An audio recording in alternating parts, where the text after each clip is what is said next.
మాకు అదృష్టం కొద్ది ఏదో ఆ వీడియో ఉండబట్టి కానీ ఆయన మాట్లాడింది, అది కూడా ఈ మధ్య దొరికి. అంతకుముందు ఎప్పుడు ఆయన దబాయింపు ముందు తట్టుకోలేకపోయాం. 746, 47 జీవోలు 2 వచ్చాయి. తెలుగుదేశం పార్టీ దీనికి వ్యతిరేకంగా ఉంటాం.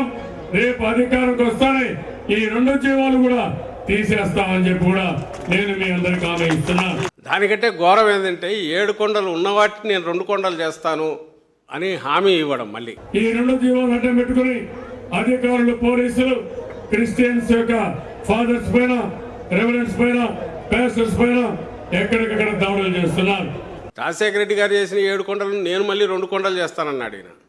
రాజశేఖర రెడ్డి గారు చేసిన 747 జీవో ఏదైతే వేరే మత ప్రచారాలు జరగకుండా ఇచ్చిందో దాన్ని రద్దు చేస్తానన్నాడు. అయినా ఈ రోజుకి అదే రిపీట్ చేస్తున్నాడు. నీచులు ఎప్పుడు నీచంగానే మాట్లాడతారు రావు గారు, మీకు తెలియదే ఉంది. ఎందుకు ఇప్పుడు ఆయన బిఆర్ నాయుడు అనే అంత బయటపడింది. Still he's continuing. ఇప్పుడు తప్పు బిఆర్ నాయుడుది కాదు, నేను ఆయన అన్నాను, చంద్రబాబు నాయుడుది అవుతుంది. నేను ఒప్పుకోను.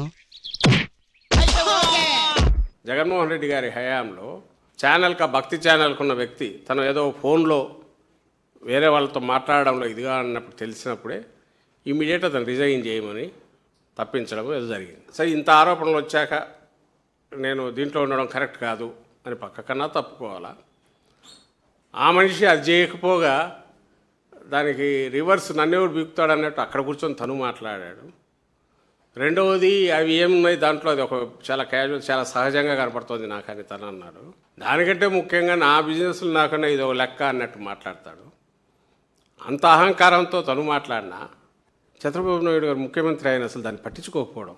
నేరస్తుడు ఎవరంటే ఇప్పుడు చంద్రబాబు నాయుడు అవుతారు. ఆయన అతన్ని బిఆర్ నాయుడుని తప్పించకపోవడం ద్వారా తాను కావాలనే ఇలాంటి వాడిని తెచ్చిపెట్టాడేమో అని అనుకోవాల్సి కూడా వస్తుంది.